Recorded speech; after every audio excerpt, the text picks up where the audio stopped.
Hi, I'm Lou and this is Evolutionary Eats, a study of grub. Today we are going to undertake sausage making.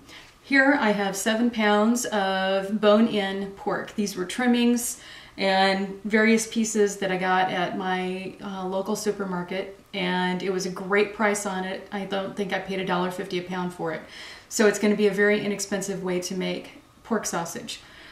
One of the problems that I've run into over the years is how to grind the meat. Now, I have this wonderful old grinder that I inherited several years ago, and the problem has been that this clamp won't fit onto my countertops. They're just like 1/8 of an inch too tall. So my technical director came up with a solution which he is going to install here on the island in my kitchen, and he also came up with a way to actually stuff the sausage casings. So you don't have to make little patties or anything else. You can actually have sausage links, and we'll show you how to do all of that. So give us a couple minutes and we will be right back. Thanks. Hi, I'm Lou. This is Evolutionary Eats and I'm back. We are making sausage today. So as I told you before in the earlier segment, my technical director came up with a solution to the problem of not having my grinder attached to the island, to the countertop. So what he did is he got a nice piece of plywood, and we put trash bags over it, and he has 3 C-clamps on here. Let me see if I can move this a little bit so you can see that. There's a big one here, one there, and one here in the front, and these guys are holding this down. Now, the trick is going to be whether or not this is going to actually work. I'm having some other problems with the grinder, so we'll see how it goes. But so far, so good. It looks pretty nice. And we have the pork all chopped up into 1-inch pieces or thereabouts. I did lose a little bit. I had about 7 pounds with bones and ended up with about 5 pounds total once I got done with everything. All right, now I have my little gloves on because I don't want my hands all ooky. And I have 2 extra ones just in case I need them. I have a lovely towel right here behind me in case I need that. So here's the recipe. It is kosher salt. Just going to sprinkle this on, and finely ground black pepper. I like a fine ground black pepper. In this kind of recipe, I think it works a whole lot better. And then I have about a tablespoon of red pepper flakes. We're going for some heat on these. So dump that in, and then because we're not smoking, I'm going to cheat a little bit, and I have a really good smoked paprika. You can buy this at pretty much, I buy mine at a wholesale Mega Mart, and you can buy these at grocery stores. You can get them in bulk spices. You can order it online, and it smells fabulous. Smoked paprika is a good little trick. Not only do you get a little peppery flavor from the paprika, but from the smoke, it's amazing. Anyway, and then here, which I'm not adding right now, I have dark rum and Kentucky bourbon. Excuse me. And we are going to, oh, the spices are getting to me. Great. Dark rum and Kentucky bourbon, and we're not going to add that right now. Once the grind is done, I will add the liquids. The other thing I've done is I have 3 different dyes for the grinder, and I have the medium dye here.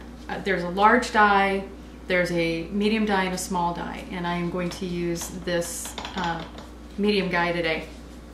All right, best tools in the world. I'm just going to mix these ingredients in, kind of get it spread around. Now, you can use pre-ground pork to do this. There is no reason why you shouldn't. But if you do,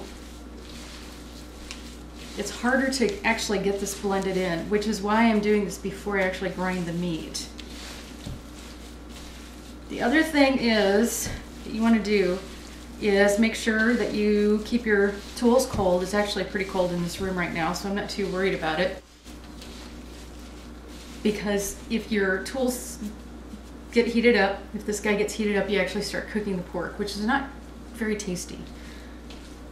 So what I'm going to do is put a little handful of the pork in here, and actually I'm going to take this glove off and we'll just leave one without. Now, what you want to do is just kind of push that down in there, and as you can see, on my pan, there we go, I already have pork. And the thing to do is try to keep this going as much as you can. And this is grinding really nicely. I love this old grinder. They're really handy. You can actually buy these grinders online, and I will put a link up on the blog, evolutionaryeats.com, for my favorite source, and you can buy one if you want.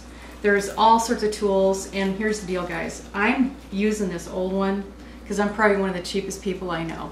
I'm going to put this through, actually put the meat through twice, because I can see right now on this grind, it's not quite what I want. I want something a little finer.